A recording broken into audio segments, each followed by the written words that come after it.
I don't think I've ever been able to bring you guys a double feature before, but since I just happened across another compelling, terrifying camping story out of East Tennessee, Appalachia, and since summertime just began and it's Independence Day and all that, speaking of, I hope all you guys are having a amazing, safe, and spooky 250th Independence Day surrounded by the people you love. But this is called True Appalachian Horror Story. And as I said, it was set in the East Tennessee Appalachians and it was submitted by WSG Shawty Bay. This all happened 2 years ago. I was on a trip to the Appalachian Mountains with my best friend, and it was my first time there, but my friend was pretty familiar with the area.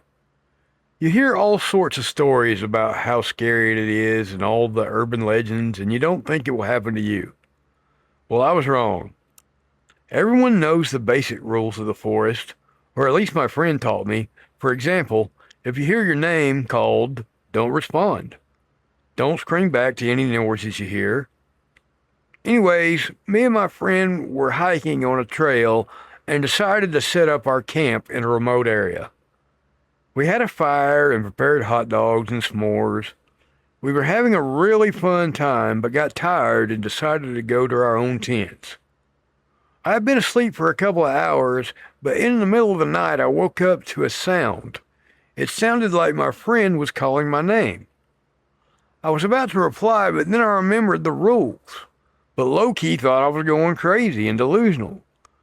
I was getting scared because the sound sounded like it was coming from right outside the tent.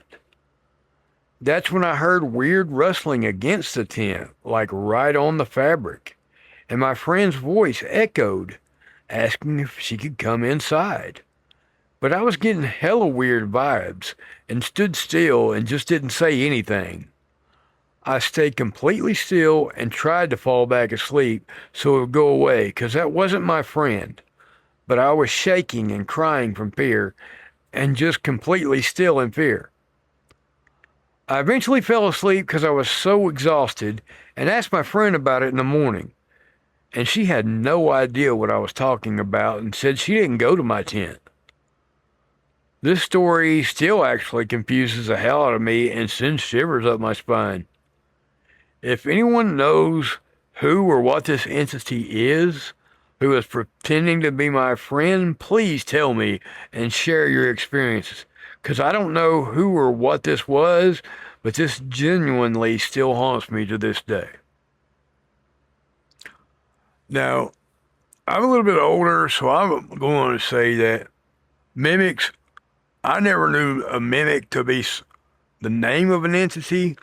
But it's definitely something that entities are capable of, especially some entities.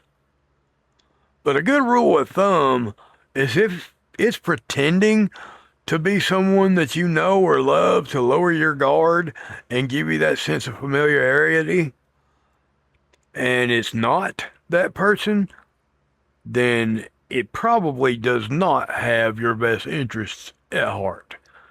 That's where I'm going to leave that.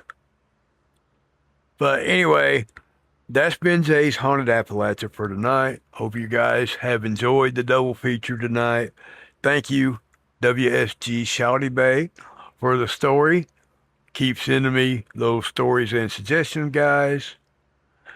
And also, I told y'all about the collaboration that I have.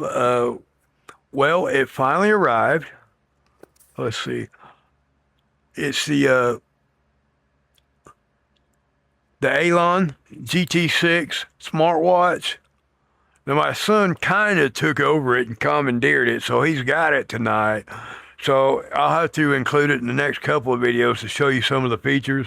But it is awesome, guys, and very, very well priced. Anyway, more to come about that later.